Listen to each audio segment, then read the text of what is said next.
स्वागत है साथियों आप सब लोगों का मेरे YouTube चैनल प्रोफेसर की क्लास में। साथियों, आज हम राजनीतिक दलों का जो पार्ट 2 है वो करेंगे। पहले पार्ट में हमने देखा कि राजनीतिक दल क्या होते हैं, उनकी डेफिनेशंस क्या क्या हैं और इसके बारे में 3 दृष्टिकोण हैं। पहला, यूरोपीय जो विचारक हैं वो क्या राजनीतिक दलों के बारे में क्या सोचते हैं, उनका क्या मत है।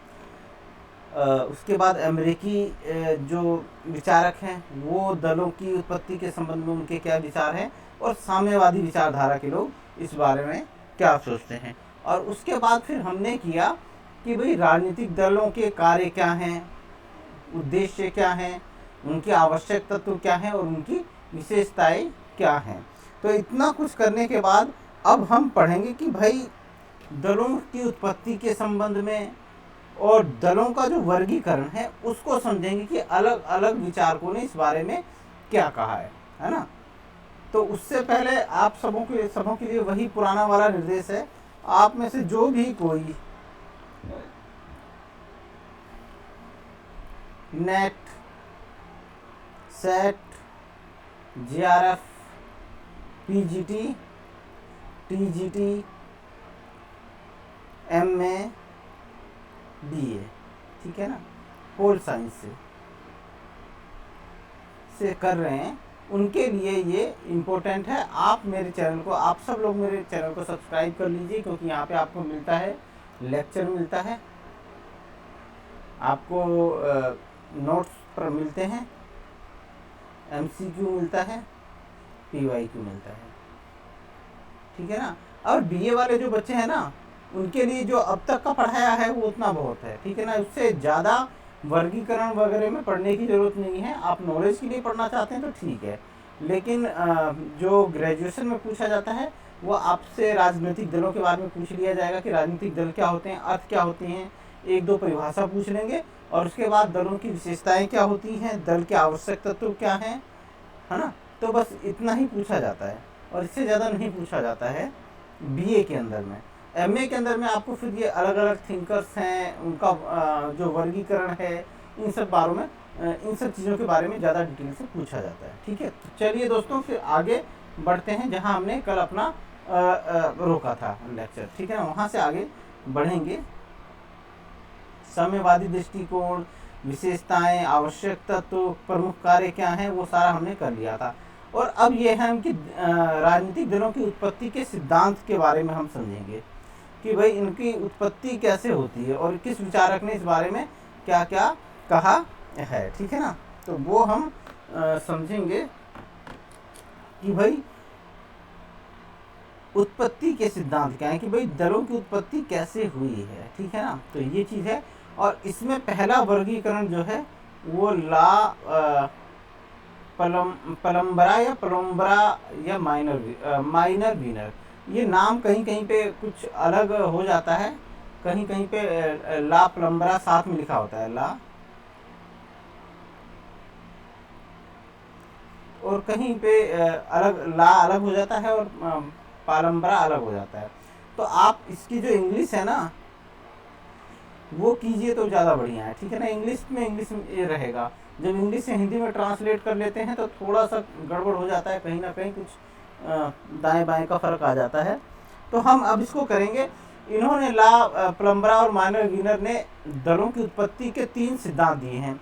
ऐतिहासिक संकट का सिद्धांत दिया है, दूसरा संस्थानात्मक सिद्धांत दिया है, इंस्टीट्यूशनल थ्योरी कहते हैं, और तीसरा आपका विकासात्मक सिद्धांत इन्होंने दिया है। तो 3 तरह के सिद्धांत इन्होंने दिए हैं, ठीक है। तो अब ये कहते, पहला जो सिद्धांत है ना, इसके लिए नेक्स्ट स्लाइड पे बना रखा है, हाँ ये रहा, देखिए। ये कहते हैं ऐतिहासिक संकट का सिद्धांत। इसमें विभिन्न प्रकार के आर्थिक, राजनीतिक और सामाजिक संकट जो होते हैं ना, ये नए नए दलों की उत्पत्ति कर देते हैं, ठीक है ना। ये क्या कर देते हैं, नए नए दलों की उत्पत्ति कर देते हैं। उदाहरण के लिए गुलामी के संकट के कारण 1885 में कांग्रेस का जन्म हुआ। तो भाई जो अंग्रेजों का शासन था हिंदुस्तान के ऊपर, तो वो कैसा था, वो एक आर्थिक संकट था। हमारी आर्थिक संसाधनों का क्या कर रहे थे, शोषण कर रहे थे। और राजनीतिक कारण भी था कि एक प्रकार से हम क्या थे, गुलाम थे, हमारे पास स्वशासन और स्वराज और आज़ाद स्वतंत्रता जैसी चीज़ें नहीं थी। तो आर्थिक भी शोषण हो रहा था और हमारे ऊपर राजनीतिक तौर पे भी हम क्या थे, गुलाम थे अंग्रेजों के। तो ऐसे में एक कांग्रेस पार्टी का 1857 में जन्म हुआ। ठीक है, तो एक एग्जाम्पल है ये। इस तरह से और भी बहुत सारे एग्जाम्पल हो सकते हैं। ठीक है ना, का जन्म। अब लेबर पार्टी का जन्म, ठीक है ना, लेबर पार्टी का जन्म हुआ। ये ये का जन्म किस कारण से हुआ? लेबर पार्टी और साम्यवादी पार्टियों का जन्म इसलिए हुआ पूंजीवाद के कारण। किसके कारण हुआ? पूंजीवाद के कारण। औद्योगिकरण के कारण पूंजीवाद जब अपनी चरम अवस्था पे पहुंच गया तो क्या हुआ कि लोगों का शोषण होने लगा। दो वर्ग बन गए, एक पूंजीपति वर्ग, एक मजदूर वर्ग। पूंजीपति वर्ग मजदूरों का शोषण करने लग गया और इस शोषण से मजदूरों की हालत बहुत ज़्यादा खराब हो गई। तो ऐसे में पूंजीवाद के विरोध में किसका जन्म हुआ? साम्यवादी का पार्टी का जन्म हुआ और लेबर पार्टी का जन्म हुआ। साम्यवाद की संकल्पना किसने दी? ये दी थी आपका कार्ल मार्क्स ने। ठीक है ना, तो आप जानते हैं कार्ल मार्क्स कितने बड़े समर्थक हैं मजदूरों के। तो ये ऐतिहासिक संकट के कारण भी क्या होता है कि इसमें ऐतिहासिक संकट में आर्थिक, राजनीतिक और सामाजिक सारे तीनों संकट हैं और इन्हीं संकटों के कारण क्या हो जाता है, नए नए दलों की उत्पत्ति हो जाती है। तो एक कारण तो इन्होंने ये बताया। अब इसके इस सिद्धांत के समर्थक कौन कौन है? ला प्लम्बरा और माइनर वीनर है। तो एक क्वेश्चन यहाँ से तैयार हो रहा है कि ऐतिहासिक संकट सिद्धांत का समर्थक निम्नलिखित में से कौन करता है? तो ला प्लम्बरा और माइनर वीनर ये दोनों ही करते हैं। फिर संस्थानात्मक सिद्धांत, इंस्टीट्यूशनल थ्योरी, संस्थाओं के अंदर ही दलों की उत्पत्ति यानी आंतरिक दल। इसके प्रतिपादक डुवर्जर हैं। ठीक है ना, ब्रिटेन में दलों की उत्पत्ति संसद के अंदर हुई है। ठीक है, तो ऐसा क्या था कि भाई कई संसद के अंदर ही दलों की उत्पत्ति हो जाती है। संसद के अंदर ही एक दल जो होता है वो बिखर जाता है, उसके दो टुकड़े हो जाते हैं, उससे एक दल में से एक दूसरा दल बन जाता है। ठीक है, तो ये क्या है? संस्थानात्मक सिद्धांत है। कई बार ऐसा होता है कि किसी दल के अंदर उच्च पद के दो दावेदार हो जाते हैं। प्रधानमंत्री के पद के दो दावेदार हो गए, एक को मिला, दूसरे को नहीं मिला, तो वो क्या कर देता है, वो अपना दल तोड़ के अलग कर लेता है। तो एक क्या होता है कि ये अंदर से ही दलों की उत्पत्ति हो जाती है, संस्थाओं के अंदर से, मतलब संसद के अंदर ही दो दल बन गए। ठीक है, या तीन दल बन गए या चार दल बन गए। तो ये संस्थानात्मक सिद्धांत है और इसका समर्थन किसने किया है? डुवर्जर ने किया है। फिर तीसरा है विकासात्मक सिद्धांत। जैसे जैसे समाज का विकास वो आधुनिकीकरण होता है तो नए नए दलों का उद्भव होता है। औद्योगिकरण के कारण उदारवादी दल पैदा हुआ। अब औद्योगिकरण हुए तो औद्योगिकरण के लिए क्या चाहिए था कि भाई ज़्यादा से ज़्यादा स्वतंत्रताएं चाहिए थी, राज्य का हस्तक्षेप कम से कम होना चाहिए, बाजार स्वतंत्र होना चाहिए। ठीक है ना, ये सारी चीज़ें चाहिए। तो इस वजह से क्या हुआ, उदारवादी दल पैदा हुआ जो लोगों की स्वतंत्रता की बात करता है, लोग राज्य के कार्यों को कम करना चाहता है और व्यक्ति को स्वतंत्र बनाना चाहता है। तो इस तरह से ये विकासात्मक सिद्धांत है। ठीक है ना, अब जैसे बहुत ज़्यादा औद्योगिकरण हो गया, उदाहरण के लिए औद्योगिकरण ज़्यादा हो गया, इससे विकास हो गया, औद्योगिकरण हुआ तो विकास हुआ, और विकास होने से फिर एक समस्या आ गई पर्यावरण की, पर्यावरण प्रदूषण की। और इसके साथ क्या जुड़ गया आपके साथ, इसके संग जुड़ गया पर्यावरण प्रदूषण के साथ आपका वैश्विक तापन।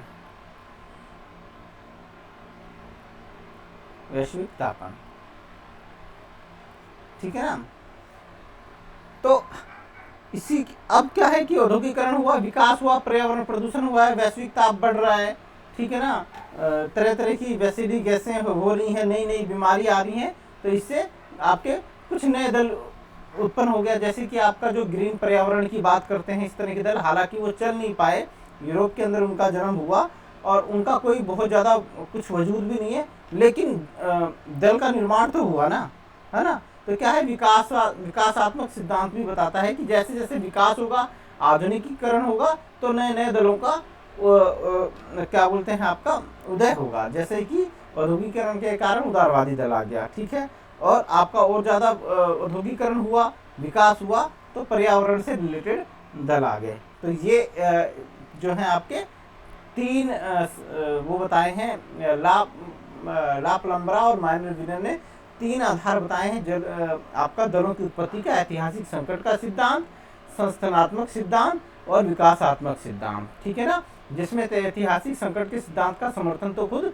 लाल प्लम्बरा और माइनर विनर करते हैं, और संस्थात्मक सिद्धांत का समर्थन कौन करता है? दुवर्जर करता है। ठीक है, मॉरिस दुवर्जर। अब दलों का वर्गीकरण और आगे बढ़ेंगे हम। ठीक है ना, दलों का वर्गीकरण जो है उसमें हम थोड़ा सा और आगे बढ़ेंगे और देखेंगे कि दलों के वर्गीकरण के और क्या क्या आधार हैं।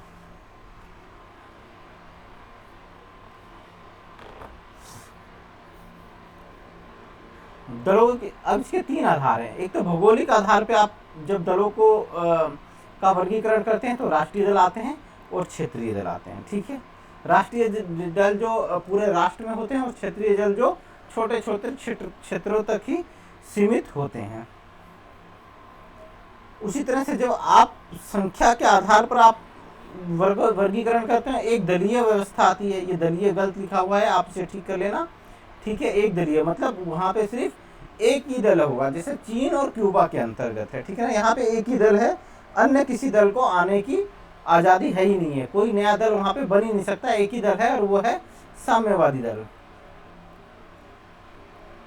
साम्यवादी दल कम्युनिस्ट पार्टी बोलते हैं जिसको। ठीक है ना, एक दल है, अगर किसी को चुनाव लड़ना है तो साम्यवादी दल के अंतर्गत ही चुनाव लड़ेगा, अलग दल बना के वो चुनाव नहीं लड़ सकता। ये तो हो गया एक दलीय व्यवस्था। दूसरी हो गई द्विदलीय व्यवस्था। यहाँ पे दो दलीय व्यवस्था होगी, जैसे आपका यूके और यूएसए के अंदर दो दल हैं। ठीक है ना, बाकी और कोई तीसरा दल नहीं है, या है भी तो उसका कोई फर्क नहीं पड़ता है, शासन में उसकी कोई हिस्सेदारी होती ही नहीं है। और तीसरा है बहुदलीय व्यवस्था। बहुदलीय व्यवस्था ऐसे बहुत सारे दल होते हैं और वो क्या करते हैं, सरकार बनाने में और अहम रोल अदा करते हैं, या वहाँ की राजनीतिक व्यवस्था में उनका महत्व होता है, वो अपना वजूद रखते हैं। जैसे कि भारत के अंदर आप देखते हैं तो भारत की एक बहुदलीय व्यवस्था है। यहाँ पे बीजेपी है, यहाँ पे कांग्रेस है, यहाँ पे कम्युनिस्ट पार्टी है, सीपीआईएम है, सीपीआई है, समाजवादी पार्टी है, आम आदमी पार्टी नई बनी है। तो इस तरह से बहुत सारी पार्टियां हैं और ये सब महत्व रखती हैं। ठीक है, और ये कहाँ मिलती है आपको? इटली में, फ्रांस में, स्विट्जरलैंड में, भारत में, यहाँ पे आपको बहुदलीय व्यवस्था ही मिलती है। ठीक है, उसके बाद विचारधारा के आधार पर जो हम वर्गीकरण करते हैं तो इसमें वामपंथी आ जाते हैं। क्या कहते हैं? वामपंथी। ये कहता है यथास्थितिवाद का विरोधी होते हैं। वामपंथी मतलब कम्युनिस्ट, जो आपके लेफ्टीज होते हैं। ठीक है ना, जिनका साम्यवाद की तरफ झुकाव होता है। ये क्या करते हैं? ये साम्यवादी विचारधारा से प्रभावित होते हैं। ये आमूल चामूल परिवर्तन लेके आना चाहते हैं, व्यवस्था को चेंज करना चाहते हैं। ठीक है, जैसे कार्ल मार्क्स बोलता था ना कि भाई इस व्यवस्था को हटाकर क्या करो कि ये वाली व्यवस्था लेके आओ। लेनिन लेके आया, फिर रूस के अंदर क्रांति हुई, बोल्शेविक क्रांति, और फिर वहां पे क्या हुआ कि इस तरह की सरकार बनी, साम्यवादी सरकार बनी। माओ ने यहाँ पे बनाया। तो ये क्या करते हैं कि ये जो है कि ये परिवर्तन लाना चाहते हैं, क्रांति के माध्यम से परिवर्तन लाना चाहते हैं। जो यथास्थिति है उसका विरोध करते हैं ये। फिर उसके बाद ये दक्षिणपंथी हैं। दक्षिणपंथी होंगे, ये यथास्थिति का समर्थन करते हैं। ठीक है, जो स्थिति है वो ठीक है, उसका समर्थन करते हैं। नाजी, फांसी और बीजेपी और अनुदार दल, ये सब क्या है? ये यथास्थिति का समर्थन करते हैं। ये आमूल चामूल परिवर्तन लाना नहीं चाहते। ठीक है ना, जो ऐसी व्यवस्था बनी हुई है उसका समर्थन करते हैं। ठीक है, और ये कट्टरवाद, इनके अंदर कट्टरवाद ज़्यादा होता है। मध्यम मार्गी जो होते हैं ये अरस्तुवादी होते हैं, मतलब ये बीच का रास्ता अपनाते हैं। ठीक है, न ये लेफ्ट की तरफ झुके होते हैं न राइट की तरफ झुके होते हैं, ये सेंटर में कहीं होते हैं। हो सकता है left to right, centre to right हो जाए या सेंटर टू लेफ्ट हो जाए, वो एक अलग बात है। ठीक है, और ये कांग्रेस की तरह से होते हैं, साम्यवादी समाजवादी नीतियों को भी लागू करते हैं और पूंजीवादी नीतियों की भी लगाते हैं। और ये छाता पार्टी होती है, मतलब इसके अंदर दोनों तरह की विचारधाराएं पाई जाती हैं। ठीक है ना, एक बार हम थोड़ा सा इसको समझते हैं कि क्या है। कि भाई जैसे इधर क्या है, ये पूरे वर्ल्ड का मैप है। ठीक है ना, इधर कहीं अमेरिका है, ये यूरोप है, और ये क्या है, ये रसिया है, यहाँ पे कहीं चीन रहता है, और फिर इसी के नीचे ये भारत रहता है, ठीक है ना, भारत। और ये आपका यूरोप हो गया, और फिर इधर दक्षिण अफ्रीका हो जाता है, ठीक है। तो इधर जो है आप अगर ऐसे खड़ के देखें तो इधर लेफ्ट साइड है, इधर राइट है ना, ये राइट है। तो राइट मीन्स कि आपकी विचारधारा कैसी, पूंजीवादी विचारधारा है। राइट मीन्स पूंजीवादी विचारधारा। पूंजीवादी विचारधारा जो क्या करती है, स्वतंत्रता का समर्थन करती है, लोकतंत्र को बढ़ावा देती है, ठीक है, योग्यता पर बल देती है, आपका आर्थिक, राजनीतिक और नागरिक स्वतंत्रता को ये महत्व देती है। और ये जो राइट वाले, लेफ्ट वाले हैं ना, लेफ्ट, ये किसको, ये समाजवाद या साम्यवाद व्यवस्था है। ये क्या कहती है, उत्पादन के साधनों पे किसका स्वामित्व चाहती है, ये चाहती है राज्य का स्वामित्व चाहती है, ठीक है ना। ये आर्थिक समानता का समर्थन करती है, ठीक है। और ये जो है लोकतांत्रिक केंद्रवाद का समर्थन करती है। तो अब आप जो है मध्यम मार्गी पार्टी हैं, तो आप बीच में होंगे यहाँ पे, ठीक है ना, आप यहाँ पे बीच में होंगे, मध्यम मार्गी। अब कांग्रेस है, वो बीच में है, लेकिन कभी कभी होता है वो जब पूंजीवादी नीतियों पर थोड़ा ज़्यादा समर्थन देती है तो सेंटर, ये सेंटर है ना, सेंटर टू राइट हो जाती है। और जब वो समाजवादी विचारधारा पे बल देती है तो वो सेंटर टू लेफ्ट हो जाती है। तो आपको याद रखना है कि सेंटर टू राइट और सेंटर टू लेफ्ट। जब इंदिरा गांधी के टाइम में बैंकों का राष्ट्रीयकरण किया गया, बड़ी बड़ी संस्थाओं का राष्ट्रीयकरण किया गया, तो उस समय वो क्या हो गई थी, कांग्रेस क्या हो गई थी, सेंटर टू लेफ्ट हो गई थी, ठीक है ना, सेंटर टू क्या हो गई थी, लेफ्ट हो गई थी। और जब 1991 के बाद एलपीजी की नीति अपनाई गई तो कांग्रेस क्या हो गई थी, सेंटर टू राइट हो गई थी, ठीक है ना। तो ये मैंने आपको समझाने की कोशिश की। उम्मीद है कि आप लोगों को बहुत अच्छे से ये चीज समझ में आई होगी कि दलों का वर्गीकरण 3 प्रकार से होता है।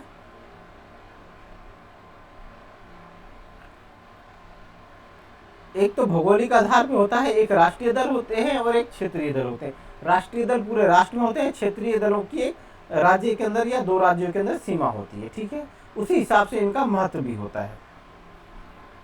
फिर उसके बाद दलों का वर्गीकरण जो है संख्या के आधार पर जब होगा तो एक दलीय व्यवस्था होगी, द्विदलीय व्यवस्था होगी और बहुदलीय व्यवस्था होगी। और विचारधारा के आधार पर तो वामपंथी विचारधारा होगी और दक्षिणपंथी होगी और मध्यम मार्गी होगी, ठीक है ना। तो ये सारी ये दलों का वर्गीकरण था। अब जरा हम पढ़ेंगे एक दलीय व्यवस्था या एक दलीय सर्वाधिकारवादी व्यवस्था, ठीक है ना। ये कहाँ कहाँ मिलेगी आपको, चीन में मिलेगी, क्यूबा में मिलेगी, उत्तर कोरिया में और वियतनाम में। ये जी होगी, ये एक दलीय व्यवस्था होगी। इसका जो होगा आपका पूरे उस पर एक ही दल होगा और यही सारा डिसीजन लेंगे, चाहे आर्थिक क्षेत्र के डिसीजन हो, चाहे राजनीतिक क्षेत्र के डिसीजन हो, चाहे सांस्कृतिक क्षेत्र के कहीं के भी डिसीजन हो। तो ये दल ही उसको डिसाइड करेगा, ठीक है ना। तो इसी को एक दलीय व्यवस्था या एक दलीय सर्वाधिकारवादी, मतलब सारे क्षेत्र में ये मानव के प्रत्येक जीवन के प्रत्येक क्षेत्र को ये क्या करते हैं, उसको प्रभावित करते हैं, ठीक है ना। तो इसी को कहते हैं सर्वाधिकारवादी व्यवस्था। ये चीन, क्यूबा, उत्तर कोरिया और वियतनाम में है, ठीक है ना। चीन में आप देखते हैं वहाँ की जो आपकी कम्युनिस्ट पार्टी है वो नागरिकों के जीवन के प्रत्येक क्षेत्र में हस्तक्षेप करती है, ठीक है। उसके बाद इसी में ही वन पार्टी में एक आती है वन पार्टी डोमिनेंस सिस्टम, एक दलीय प्रभुत्व प्रणाली। क्या, एक दलीय प्रभुत्व प्रणाली, इसको क्या कहेंगे, एक दलीय प्रभुत्व प्रणाली, ठीक है ना। एक दल प्रभाव व्यवस्था भी बोल सकते हैं। तो आप इंग्लिश में इसको समझना कि वन पार्टी डोमिनेंस सिस्टम, क्योंकि इंग्लिश में ये चेंज नहीं हो सकता है। हिंदी में जरूर एक प्रभुत्व वाली प्रणाली, एक दल प्रभाव वाली प्रणाली, इस तरह से चेंज हो सकता है, और वो करते भी हैं चेंजेस, ठीक है ना। तो 1867 से पूर्व का भारत, अल्जीरिया में नेशनल लिबरेशन फ्रंट, अफ्रीका में अफ्रीकन नेशनल कांग्रेस, और रूस में 2003 से पुतिन की यूनाइटेड रशिया पार्टी। अब हम जरा इसको और डिटेल से समझेंगे कि वन पार्टी डोमिनेंस होता क्या है। अब जैसे कि हम भारत का उदाहरण लेते हैं, सबसे अच्छा उदाहरण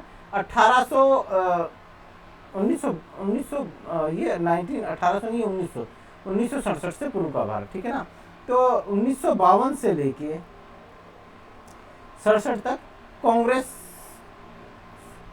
की सरकार थी, ठीक है ना, कांग्रेस की सरकार थी 52 से लेके 67 तक। जवाहरलाल नेहरू उस समय भारत के 1964 तक जवाहरलाल नेहरू थे, और फिर 2 साल के लिए जो थे आपके लाल बहादुर शास्त्री, 66 तक आपके लाल बहादुर शास्त्री थे। तो इस समय क्या था कि एक ही दल का प्रभाव था, और वो था कांग्रेस।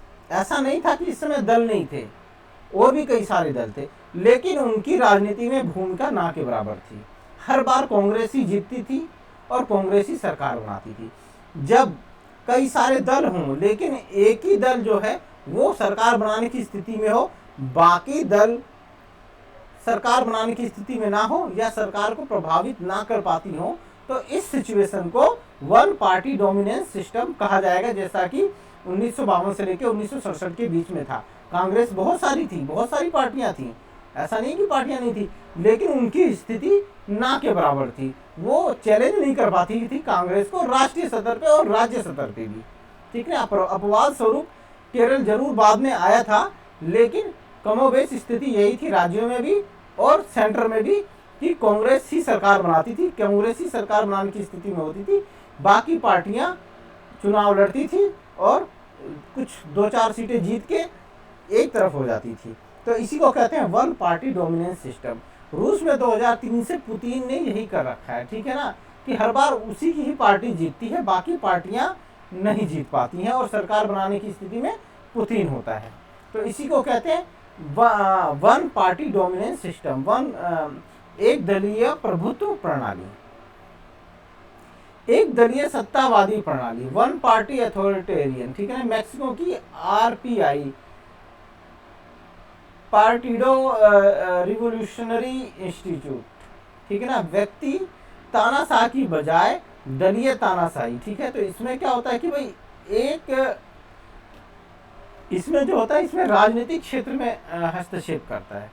सर्वाधिकारवादी में तो आपके हर एक क्षेत्र में वो हस्तक्षेप करेगा, लेकिन इसके अंदर सत्तावादी के अंदर वो क्या करेगा कि आपका एक ही क्षेत्र में ही आपको वो करेगा, कब्जा करेगा, ठीक है ना, राजनीतिक क्षेत्र में ही वो प्रभाव डालेगा।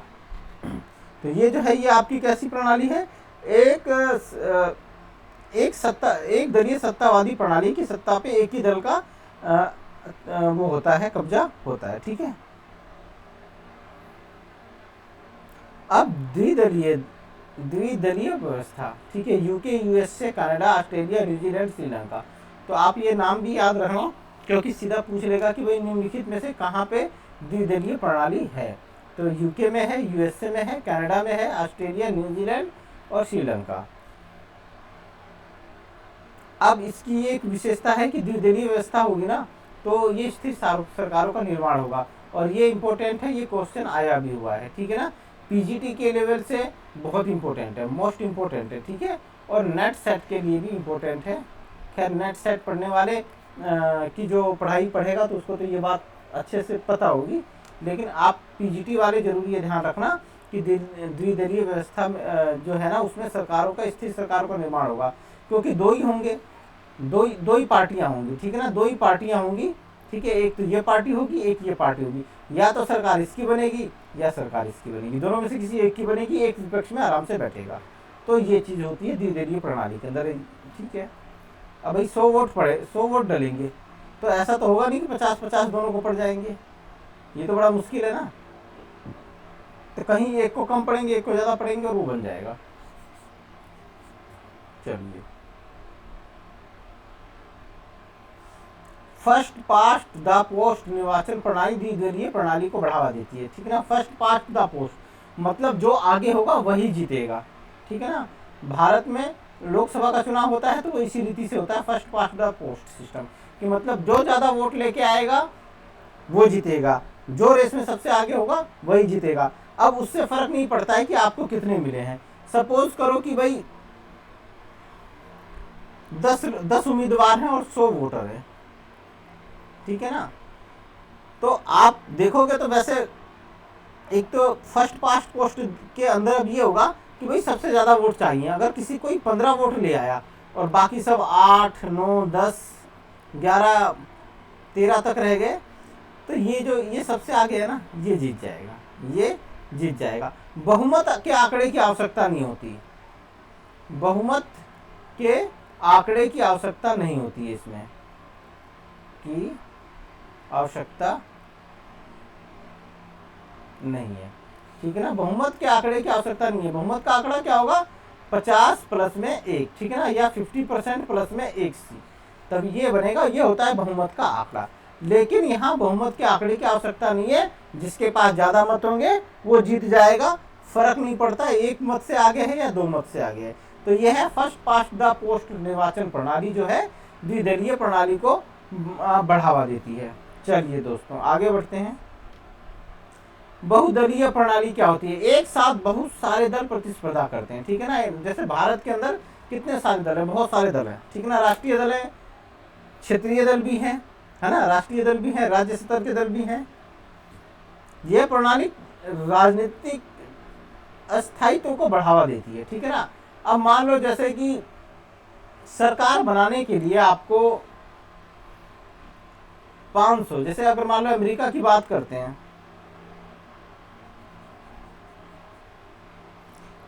100 है और बहुमत आपको 51 का चाहिए, तो अमेरिका का उदाहरण, मतलब अमेरिका में तो द्विदलीय प्रणाली है, ठीक है ना।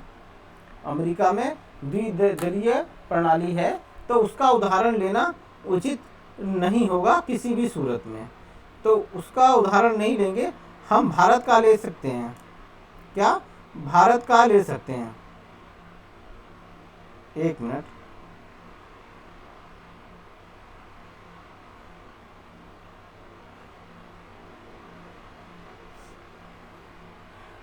है ना। कई बार ऐसा होता है कि जरूरी कॉल आ जाते हैं, फोन्स आ जाते हैं, तो देखना पड़ता है कि भाई कहीं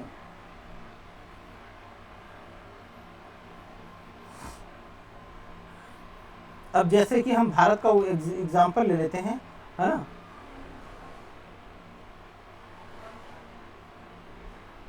जैसे 543 हमारे पास 543 लोकसभा सीटें हैं, ठीक है ना। हो सकता है कम या ज़्यादा हो, लेकिन हम एक बार इसको समझने के लिए इसको 543 करते हैं, ठीक है। तो सरकार बनाने के लिए इसमें आपको बहुमत चाहिए होगा। बहुमत का मतलब क्या है कि 50% प्लस में 1, ठीक है ना, 50% प्लस में 1 चाहिए, तो बहुमत आप बन जाएगा। तो आप देखोगे इसका 50% कितना होगा,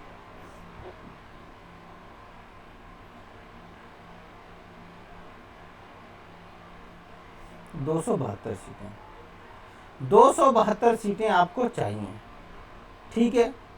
अब भारत जैसे देश में जहाँ क्या है, बहुत सारे दल हैं, जहाँ पे राजनीतिक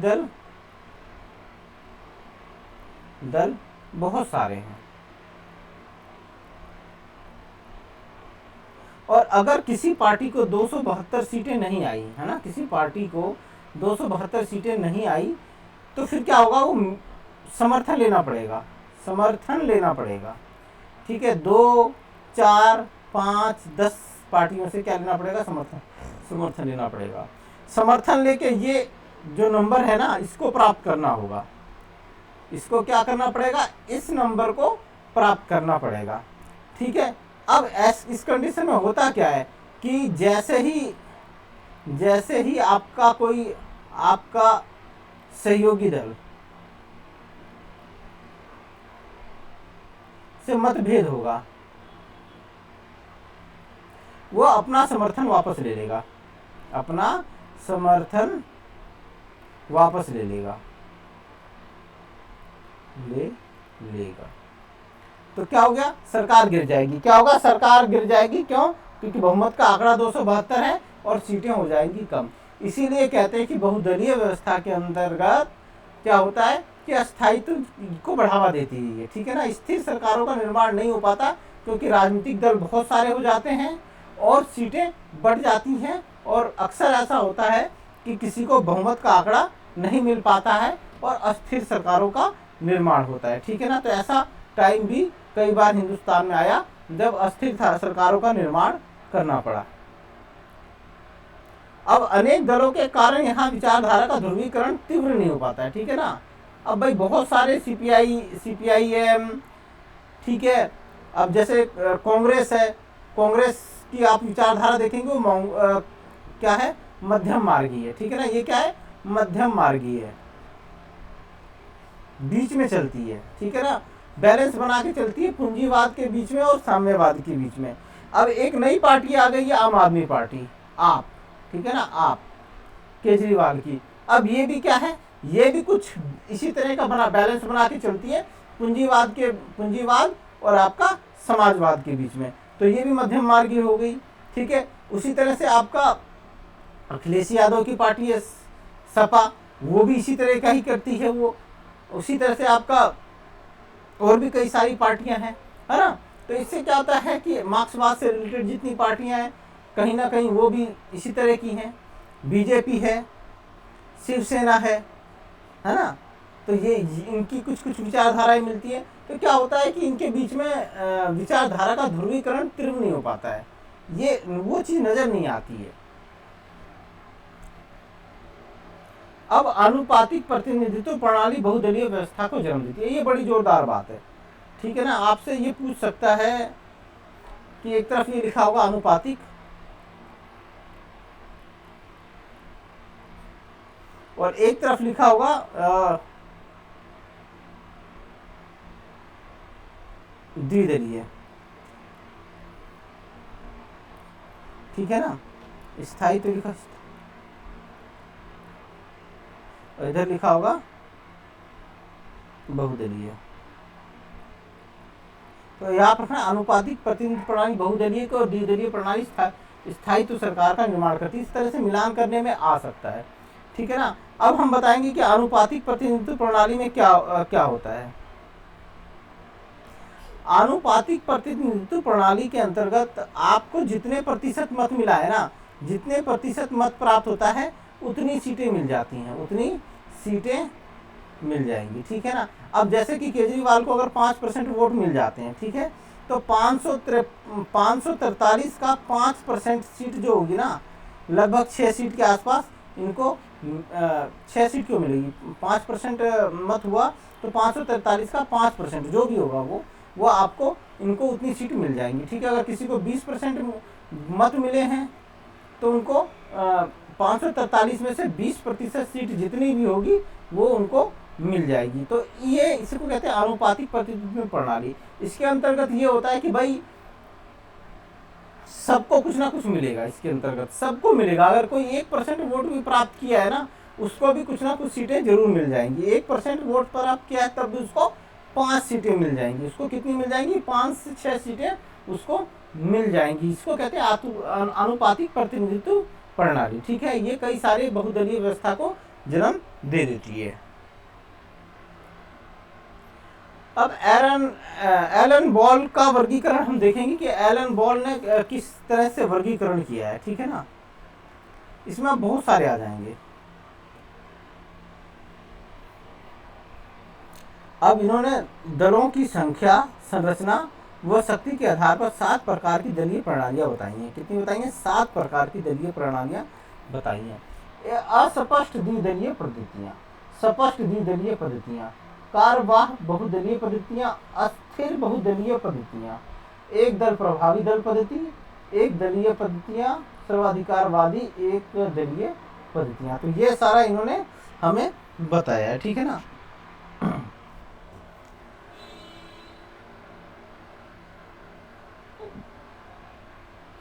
अस्पष्ट द्विदलीय पद्धतियां जो होती हैं, जहां विचारधारा ना हो, है ना, या कोई सिद्धांत ना हो, तो उसको अस्पष्ट द्विदलीय पद्धतियां कहेंगे। जैसे अमेरिका के अंतर्गत दोनों दल जो हैं उनके बीच में क्या है कि कुछ कोई विचारधारा के आधार पर कोई अंतर है नहीं, ठीक है ना। वो मुद्दों पे, उस तत्कालिक मुद्दों पे लड़ते हैं, दोनों के मुद्दे लगभग एक जैसे ही होते हैं और कोई उस आधार पे कोई फर्क नहीं होता है, ठीक है ना। एक ही विचारधारा है यहाँ पे। मैंने इसका लिखा होगा, नहीं लिखा है, चलो चलो ऐसे बताएंगे, समझ में आ जाएगा आप लोगों को, कोई दिक्कत नहीं है, ठीक है ना। यूएसए, ठीक है, यूएसए के जो दोनों दल हैं, दोनों की विचारधारा क्या है? उदार पूंजीवादी। क्या है? उदार पूंजीवादी है। दोनों दल पूंजीवादी हैं, पूंजीवादी। दोनों दल क्या है? उदार पूंजीवादी है। विचारधारा को लेके अंतर नहीं है, विचारधारा को लेके कोई अंतर नहीं है, दोनों की विचारधारा सेम है, ठीक है ना। विचारधारा दोनों की सेम है, ठीक है। तो ये हो गया अस्पष्ट। क्यों? ये दोनों अस्पष्ट है, दोनों के विचार बिल्कुल अस्पष्ट हैं, पता ही नहीं है कौन सा विचार किसका है, तो इसी को क्या कहते हैं? अस्पष्ट। अस्पष्ट मतलब इनका विचार स्पष्ट नहीं है, और द्विदलीय मतलब दो दल हैं, तो ठीक है ना। ऐसे दो दल पद्धति जिनमें विचारों को लेकर स्पष्टता ना हो, ठीक है ना, दोनों के अंदर विचार को लेकर भिन्नता ना हो, स्पष्टता ना हो, तो उसे अस्पष्ट द्विदलीय पद्धतियां कहते हैं। और इसका उदाहरण कौन सा है? यूएसए है, ठीक है। अब उसके बाद आ जाता है दूसरा, स्पष्ट द्विदलीय पद्धतियां, ठीक है ना। द्विदलीय मतलब दो दल है, दो दल पद्धति है वहां पे। स्पष्ट मतलब उनकी कुछ विचारधारा है। क्या है? उनकी विचारधारा है। तो ये कौन कौन है? ये है भैया, ये आप ब्रिटेन को कह सकते हो, ठीक है ना, यूके, वो तो यूएसए था, ठीक है। यहाँ पे जो है विचारधारा को लेके अलग है, एक जो है आपका अनुदारवादी दल है और एक आपका गणतंत्रवादी दल है, ठीक है ना। तो दोनों की विचारधारा अलग अलग है। एक पुरानी परंपराओं में विश्वास रखता है, राजतंत्र का समर्थन करता था, परिवर्तन को सपोर्ट नहीं करता था, और जो दूसरा है वो गणतंत्रवादी है, व्यक्ति की स्वतंत्रता अधिकारों को महत्व देता है, और उसके अलावा वहाँ पे तो अब लोकतांत्रिक समाजवादी विचारधारा का भी एक दल वहाँ पे आ गया है। तो इनके बीच में क्या है कि इनके बीच में विचारधारा को लेके अंतर है। क्या है? विचारधारा को लेके अंतर है। विचारधारा आप पहचान सकते हो कि ये तो क्या बोलते हैं आपका, ये अलग पार्टी है और ये अलग पार्टी है। हिंदुस्तान में आप देखोगे तो सीपीआईएम अलग विचारधारा की पार्टी है। आपका कांग्रेस जो है आप उसको विचारधारा से अलग पहचान सकते हो, और आप जो ये वाली पार्टी है आपका बीजेपी, आप विचारधारा से इसको अलग कर सकते हो। क्यों? इनकी विचारधारा स्पष्ट है, ये विचार अपनी विचारधारा से अलग नहीं हो सकते किसी भी कीमत पे, ठीक है। इसी को कहते हैं आपका स्पष्ट द्विदलीय पद्धतियां।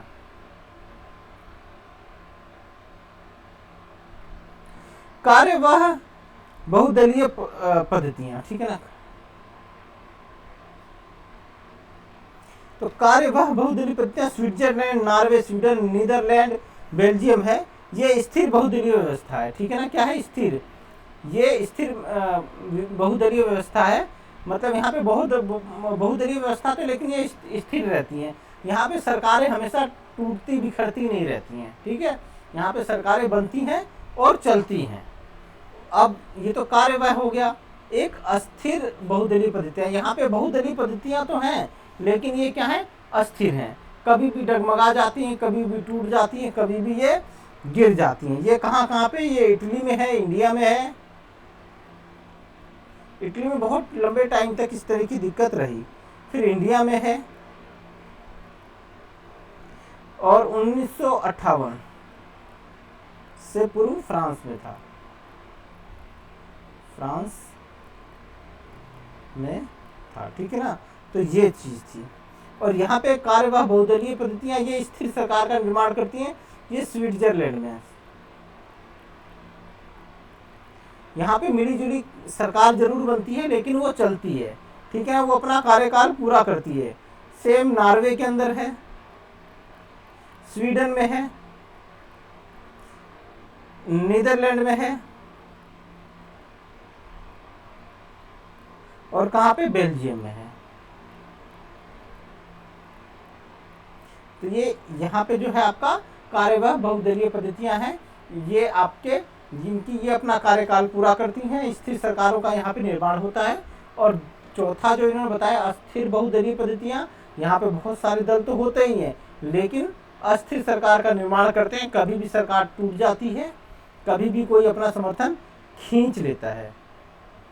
एक दल प्रभावी दल पद्धति, ये वही वाली आ गई जो हमने कहा था वन पार्टी डोमिनेंस सिस्टम, ठीक है ना। तो यहाँ पे एक ही दल होगा और उसी वो वही प्रभाव में होगा, ठीक है ना, वही प्रभाव में होगा, और उसके अलग जो बाकी दल होंगे वो इस स्थिति में नहीं होंगे कि वो सरकार बना सके या इस सिचुएशन को प्रभावित कर सकें, ठीक है ना, कोई सरकार में रोल अदा करें, इस कंडीशंस में वो होंगे ही नहीं। तो इसको एक दल प्रभावी दल पद्धति बोलते हैं, जिसका हमने वर्गीकरण किया था वन पार्टी डोमिनेंस सिस्टम, जिसको हमने कहा था, ठीक है।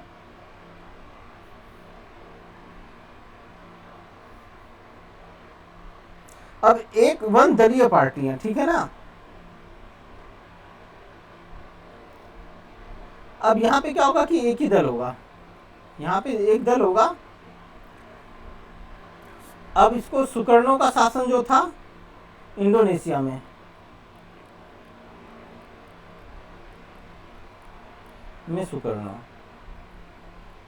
सुकर्णों का शासन, घाना में जो था एनाक्रून की पार्टी,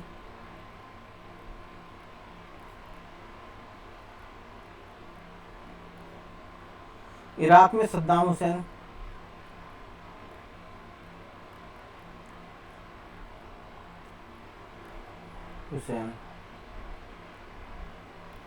ठीक है ना।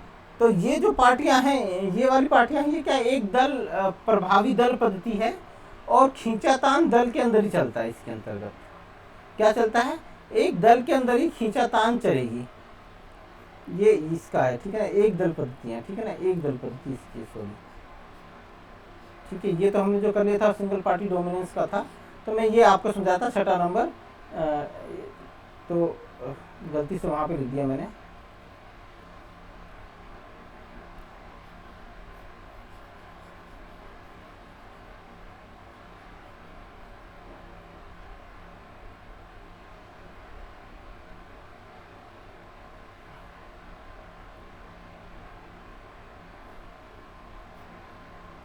ठीक है ना, तो एक दलीय पद्धतियां होती हैं, ठीक है ना। यहाँ पे एक दल होगा और दल के अंदर ही खींचातान की इजाजत होगी,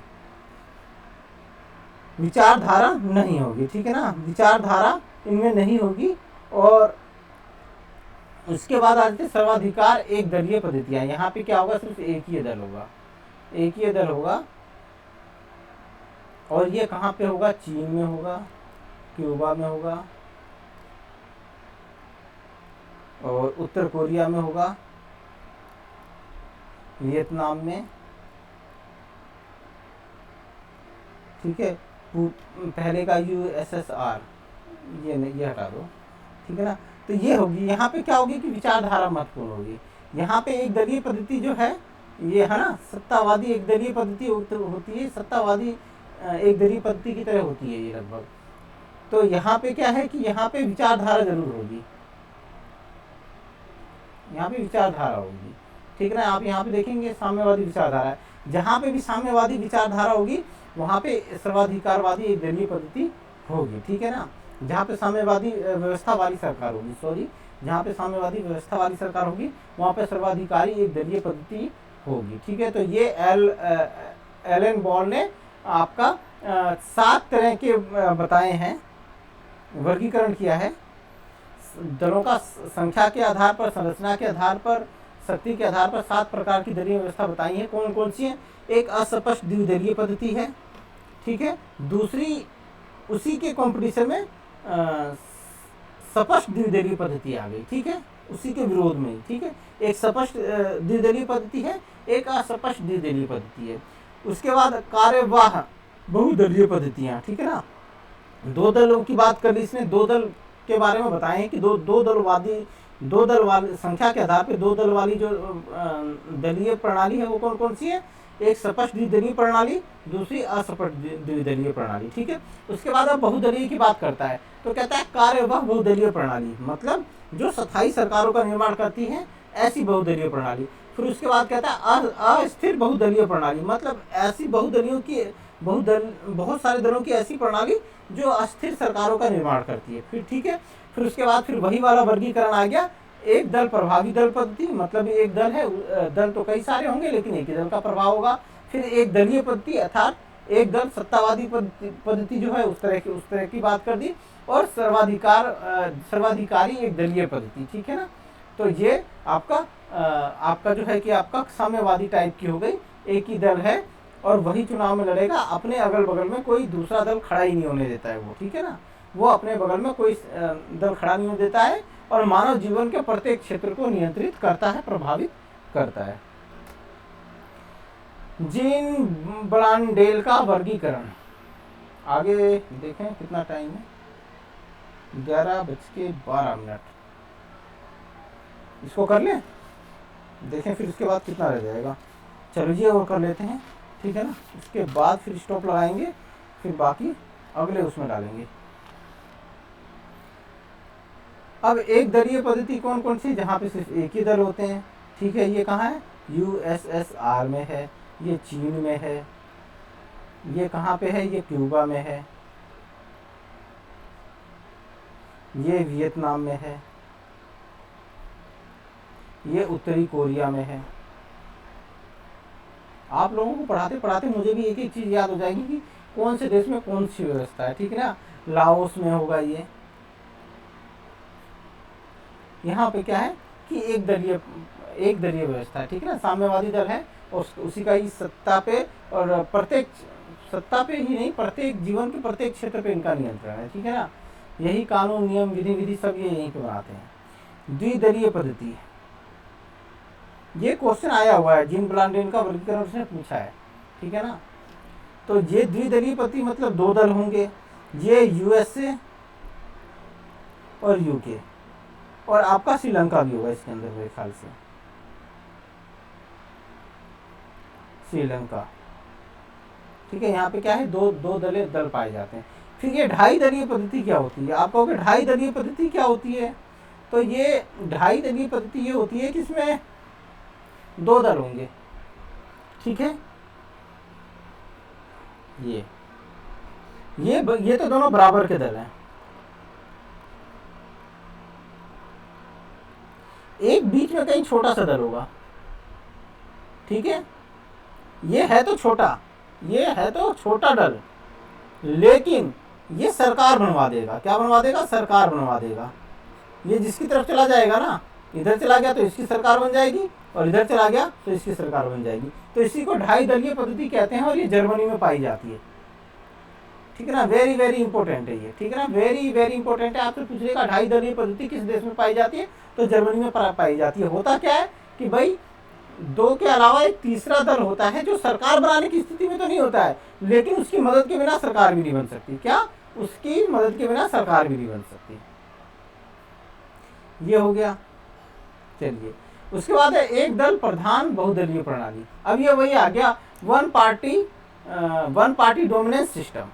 एक दल प्रधान बहुदलीय, मतलब दल तो बहुत सारे होंगे, दल तो बहुत सारे हो जाएंगे यहाँ पे, लेकिन एक दल होगा जो प्रधान होगा और जो सरकार बनाने की स्थिति में होगा। बाकी सबकी स्थिति नगण्य होगी, या ना के बराबर में होगी, या वो सरकार नहीं बना सकते, ठीक है। तो इसी को कहते हैं एक दल प्रधान बहुदलीय प्रणाली, ठीक है। और फिर आ गया बहुदलीय योग। इसमें क्या होता है, ये आपका स्थिर बहुदलीय प्रणाली जो हमने पीछे पढ़ा था वो है, ठीक है ना, स्विट्जरलैंड वाला। यहाँ पे बहुत सारे दल होंगे, यहाँ पे क्या होंगे, ये बहुत सारे दल हैं, और इनमें से कुछ दल मिलके सरकार बना लेंगे, सरकार बना लेंगे, ठीक है ना। तो इसी को कहते हैं बहुदलीय योग, मतलब बहुत सारे दल योग करके बहुमत ले आएंगे और सरकार बना लेंगे, इसको बहुदलीय योग प्रणाली कहते हैं। ये जीन ब्रांडेल का वर्गीकरण है। ये 5 प्रकार की दलीय व्यवस्था बताते हैं, एक दलीय प्रणाली, द्विदलीय प्रणाली, ढाई दलीय प्रणाली और बस, ठीक है। जो अलग है ना वो ये है इसके अंदर, इन्होंने जो अलग से वर्गीकरण किया, ढाई दलीय प्रणाली किसने दी नहीं है, ठीक है ना। लेकिन ये बहुत इम्पोर्टेंट है, आपसे पूछ लेगा जीन ब्रांडेल ने जो वर्गीकरण दिया है ना, तो उसमें निम्नलिखित में से कौन सा है कौन सा नहीं है, ऐसे पूछ लेगा और एक आधा इसमें से डाल देगा, निकाल देगा, आगे पीछे कर देगा। तो ये आप ध्यान रखिएगा, ठीक है। आगे और पढ़ें। आगे जो है ना वो अपने आप में मॉरिस डुवर्जर, अगर कोई भी एग्जामिनर होगा ना वहां से मॉरिस डुवर्जर से एक क्वेश्चन बनाएगा ही बनाएगा, ठीक है ना, बनाएगा ही बनाएगा, बहुत इंपॉर्टेंट है, ठीक है। ये यहाँ से मॉरिस डुवर्जर से एक क्वेश्चन बनेगा ही बनेगा, और यहाँ से बनेगा वो भी, ब्रांच कॉक्स ब्रांच सेल मिलिशिया, ठीक है ना। तो हम इसको अगली क्लास में समझेंगे, एक क्लास में कोशिश करेंगे कि पूरा का पूरा सिमट जाए, थोड़ा सा कोई बात नहीं, जो भी है जितनी भी क्लास में समाप्त होगा करेंगे, ठीक है ना।